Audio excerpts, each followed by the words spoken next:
Hi, everybody. Let's embark on a journey of self-discovery and empowerment. Imagine a world where your every gesture, every word, and every action is laced with the purest intention of kindness. Now picture this kindness being your shield and your sword as you navigate the maze of life. It sounds ideal, doesn't it? But let's pause and reflect.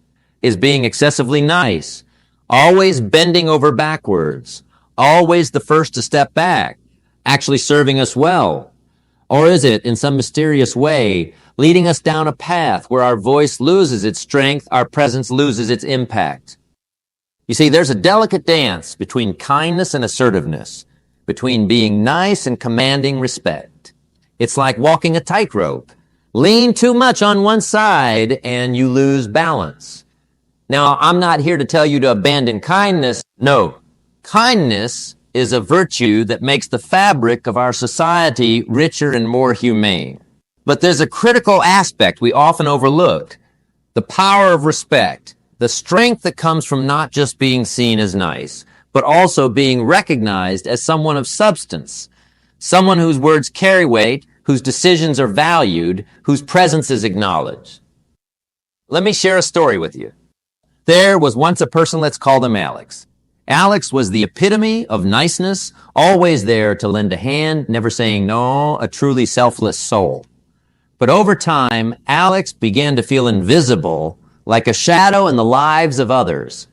People came to expect, even take for granted, Alex's unwavering kindness. Alex's voice, once vibrant and full of ideas, became a mere whisper in meetings and gatherings. This is where our journey begins. A journey from the shadows into the light, from being a whisper to being a voice that echoes with respect and presence. As we delve into this voyage, remember, it's not about discarding your kindness. It's about enriching it with the power of respect. It's about understanding that respect doesn't diminish kindness.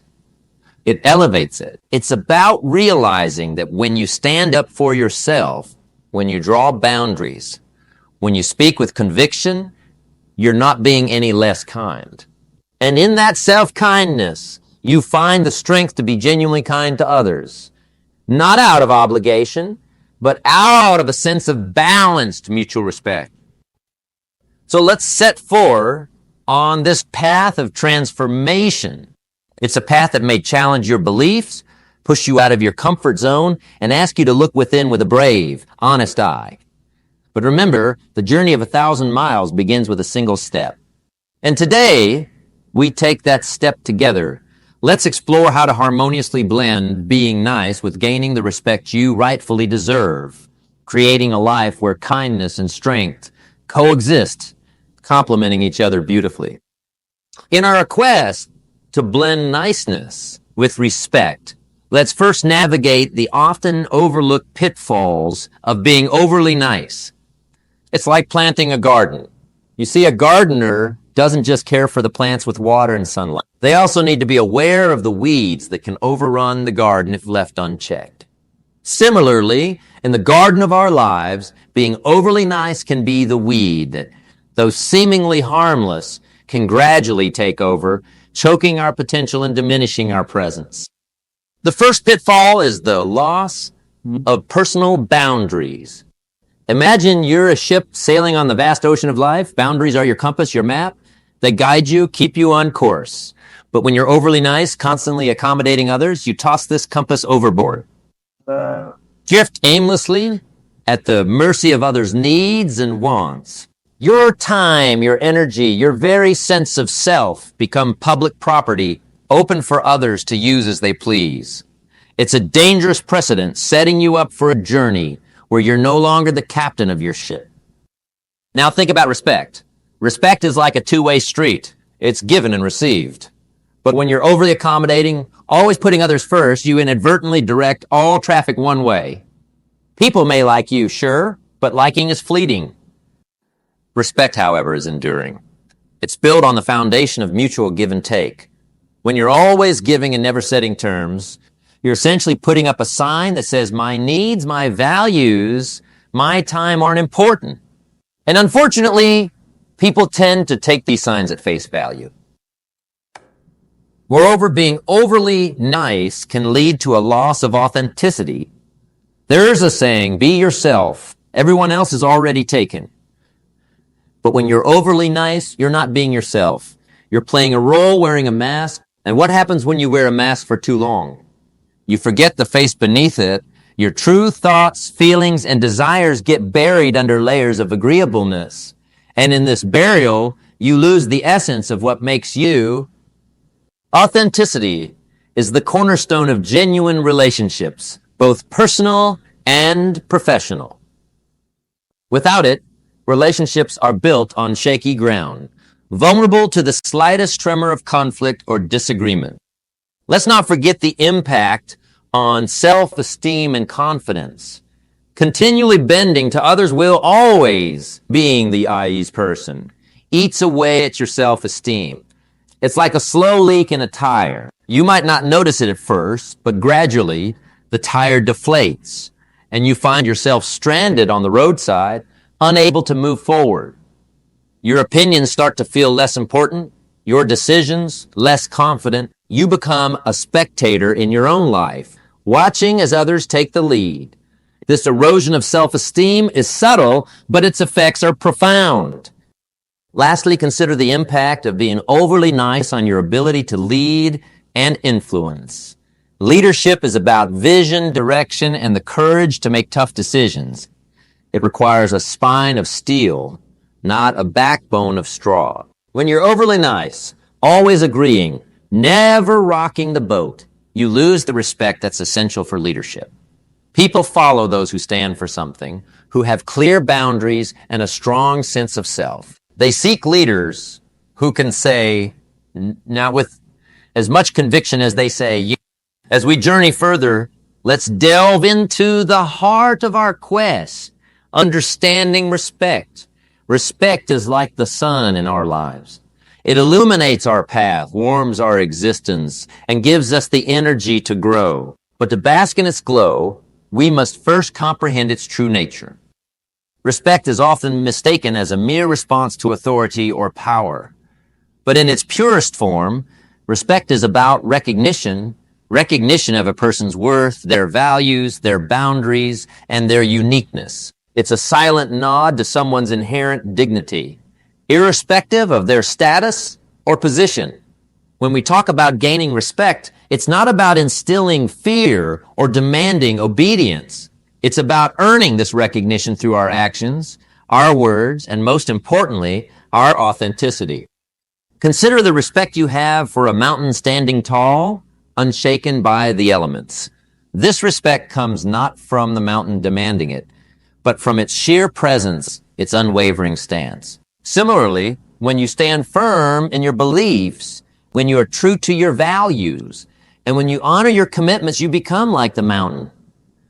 You command respect not by force, but through the quiet power of your presence.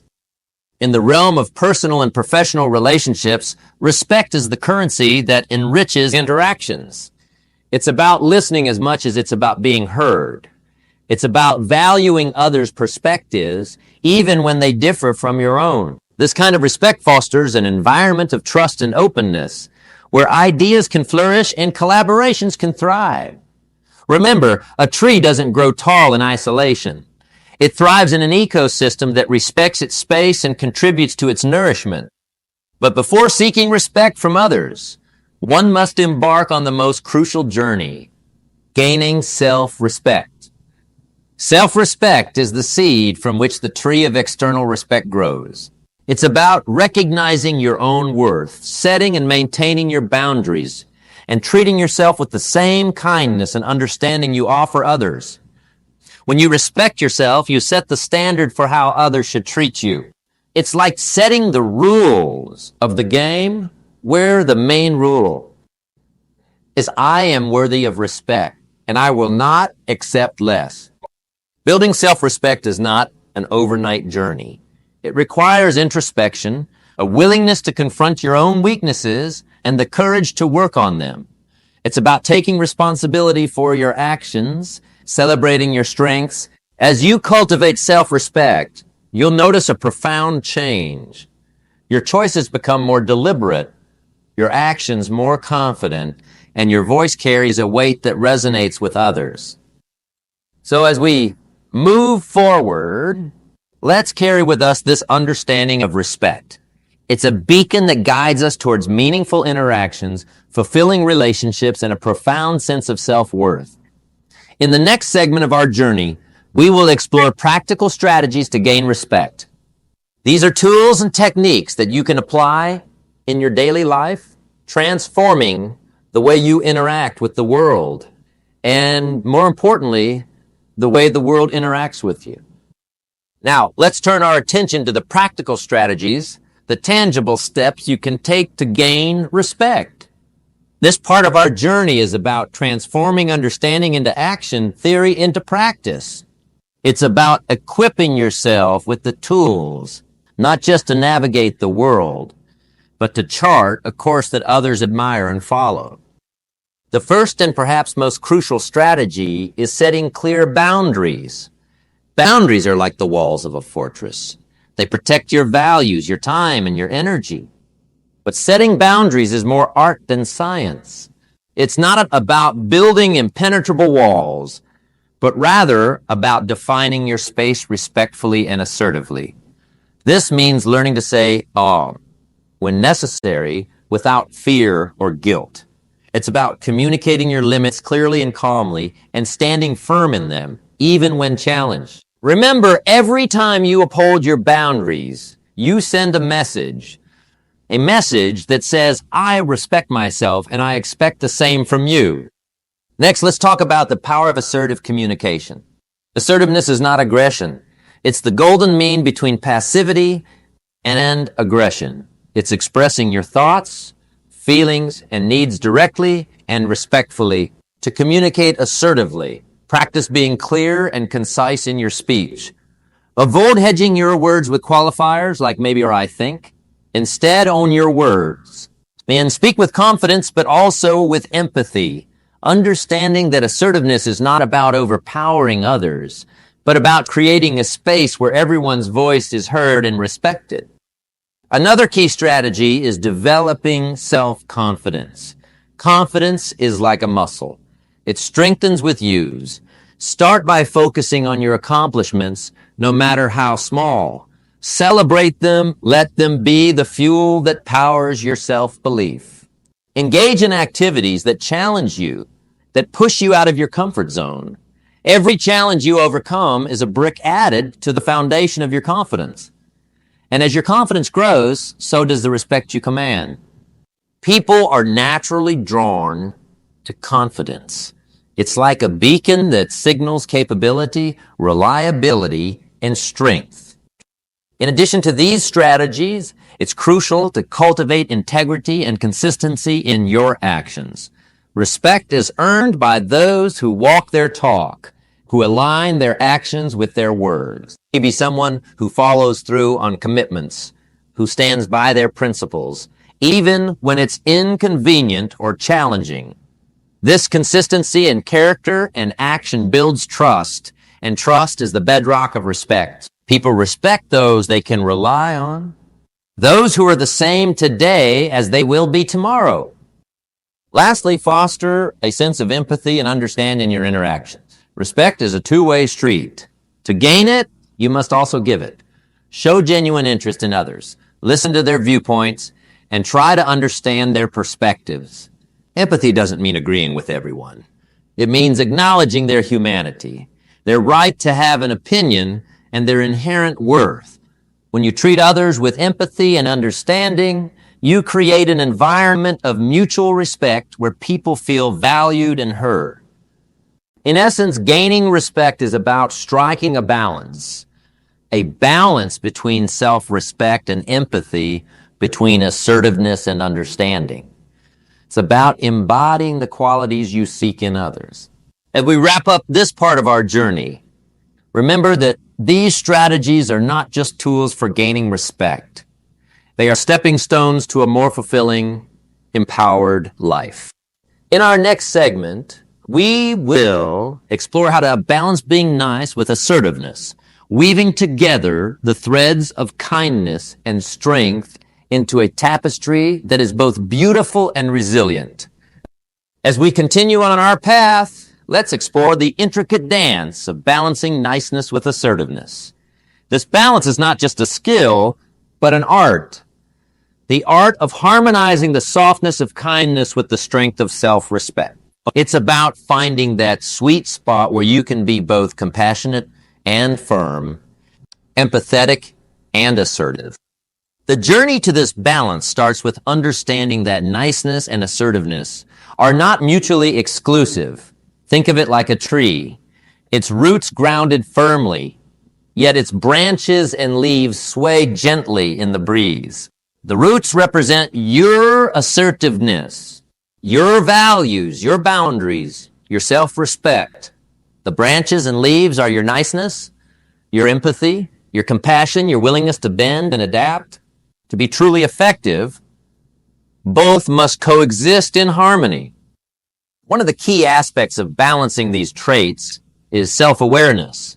It requires a deep understanding of your own emotions and triggers. When are you likely to compromise too much? When do you find it hard to stand up for yourself? Reflecting on these questions helps you identify situations where you need to lean more into your assertiveness. Conversely, it also allows you to recognize when a softer, more empathetic approach is needed. It's about knowing when to stand firm and when to yield, much like a wise captain who knows when to set sail and when to drop anchor. Communication is another vital tool in this balance. The way you communicate can bridge the gap between assertiveness and niceness.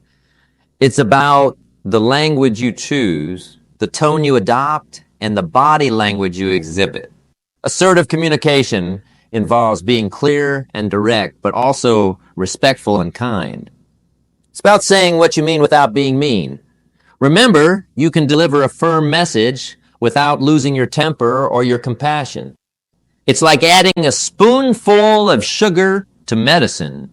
Doesn't change the medicine's effectiveness, but it makes it easier to swallow. Empathy plays a crucial role in this balance. It allows you to understand and appreciate others' perspectives, even when asserting your boundaries. Empathy is not about giving in or giving up. It's about creating a connection that fosters mutual understanding and respect. It's about validating others' feelings without invalidating your own. This empathetic approach builds bridges. It shows that you care, not just about the outcome, but about the people involved. Practicing mindfulness and emotional intelligence is also crucial. These skills help you respond, not react. In situations where your niceness is taken for granted or your assertiveness is mistaken for aggression, mindfulness helps you remain calm and focused. It allows you to choose your response rather than being swept away by emotional impulses. This way, your actions are deliberate and aligned with your true intentions. And finally, it's important to cultivate a mindset of growth and flexibility. Balancing niceness with assertiveness is not a one-time achievement. It's a continuous process of learning and adapting. Every interaction is an opportunity to practice this balance, to learn from your successes and your mistakes. It's about growing into a person who can confidently navigate the complexities of human interactions with grace and strength. As we near the end of this part of our journey, remember that the balance between niceness and assertiveness is not just about external interactions. It's about internal harmony. It's about respecting yourself enough to assert your needs and respecting others enough to acknowledge theirs. In the next and final segment of our journey, we will wrap up our learnings and look at how to embrace this journey of transformation, bringing together all the strands of our discussion into a cohesive, empowering whole. As we draw our journey to a close, let's take a moment to reflect on the path we've traversed. We embarked on this voyage with a simple yet profound goal: to find the balance between being nice and gaining respect. It's a journey not just of self-improvement, but of self-discovery, a journey where each step is as important as the destination. Embracing this journey means acknowledging that the quest for balance is an ongoing process. It's a path lined with both triumphs and challenges, with lessons learned in each encounter and each reflection. Remember, transformation is not an event. It's a continuous evolution. Each day presents a new opportunity to practice the art of balancing niceness with assertiveness, to refine your approach, and to grow a little more into the person you aspire to be. As you move forward, carry with you the insights and strategies we've discussed. Hold on to the importance of setting boundaries, of being assertive without losing your empathy. Cherish the value of self-respect and the respect for others. Remember the power of your words and actions and the impact they have not just on those around you, but on your perception of yourself. Think of this journey like cultivating a garden. It requires patience, care, and regular attention. There will be days when the weeds seem to grow back, when the balance feels off. But don't be disheartened. Gardening, much like personal growth, is not a task, but a process. It's about nurturing, adjusting, and learning as you go. With each day, your garden will flourish, reflecting the care and thought you've put into it. And as you continue on your path, remember to celebrate your progress.